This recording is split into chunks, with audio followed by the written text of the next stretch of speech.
శ్రీమాత్రే నమః. ఓం శ్రీ గురుభ్యో నమః. నమస్తే అండి, అందరూ ఎలా ఉన్నారు? నేను మీ రామకృష్ణ హాన్ ఆస్ట్రోన్యూమరాలజిస్ట్. ఫిబ్రవరి 14వ తారీఖున ఒక అద్భుతం చోటు చేసుకోబోతుంది. అదేంటండి? కుంభరాశిలో రవి మరియు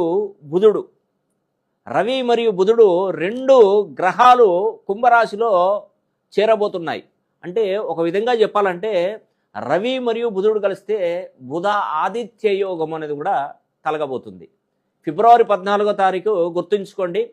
ఈ ఫిబ్రవరి 14వ తారీఖు తెల్లవారితే మళ్ళీ మనకు ఒక అద్భుతమైనటువంటి పర్వదినము. అదే మహాశివరాత్రి. హరహర మహాదేవ శంభో శంకర. ఆ పరమశివుడి యొక్క అనుగ్రహం కలిగించేది, కురిపించేది ఒక 4 రాశులపైనే. అందులో ఒకటి తులారాశి అండి. తులారాశిలో జన్మించినటువంటి వారికి ఈ సంవత్సరం నుండి మీకు నిజంగా చెప్తున్నాను, 2034 లోపు 100 కోట్లు సంపాదించే రాశులలో తులారాశి ఒకటి ఉంది.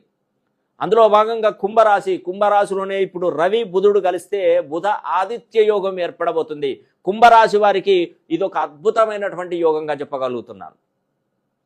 మహాశివరాత్రి పర్వదిన దినం నుండి కుంభరాశి వారికి కానీ, తులారాశి వారికి కానీ, వృషభ సింహరాశులలో జన్మించినటువంటి వారికి, ఈ 4 రాశులలో జన్మించినటువంటి వారికి గజకేసరి యోగం కంటే అద్భుతమైనటువంటి యోగం ఈ 4 రాశులకు కలగబోతుంది. నిజంగా ఆ రోజు ఆ మహా శివరాత్రి పర్వదినం రోజున నేను చెప్పిన ప్రతి పనిని మీరు చేయాల్సిందే.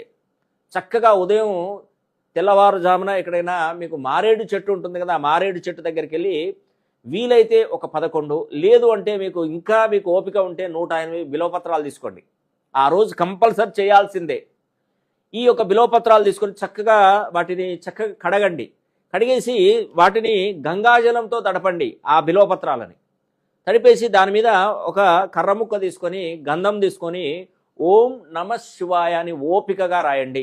కుటుంబ సభ్యులందరూ రాయండి, ప్రతి ఒక్కరూ. ఆ రాసినటువంటి 108 బిలోపత్రాలకు కొంచెం కుంకుమ మనం బొట్టులాగా పెట్టేసి ఆ బిలోపత్రాలను తీసుకెళ్ళి ఆ పరమశివునికి సమర్పించండి. వీలైతే ఆ స్వామివారికి అత్యంత ఇష్టమైనటువంటి పండు ద్రాక్ష పండు, నల్ల ద్రాక్ష పండు. ఆ నల్ల ద్రాక్ష పళ్ళ రసంతో పరమశివునికి అభిషేకం జరిపించండి. ఒక చిన్న గాజు పాత్ర తీసుకోండి. ఒక 1/2 కేజీ కానీ, శక్తికి మించి 1 కేజీ కానీ నల్ల ద్రాక్ష పళ్ళను తీసుకోండి. ఒక తెలుపు బట్టలో వేసేసి దాన్ని నలిచి దాని నుండి సేకరించినటువంటి స్వచ్ఛమైనటువంటి రసాన్ని, అమృత రసాన్ని ఆ పరమశివునికి అభిషేకం జరిపించి చూడండి. ఖచ్చితమైనటువంటి ఫలితాలు మీకు తప్పకుండా అందుతాయండి. ఈ యొక్క మహాశివరాత్రి పర్వదినం నుండి తులారాశి, వృషభ, కుంభ, సింహరాశులకు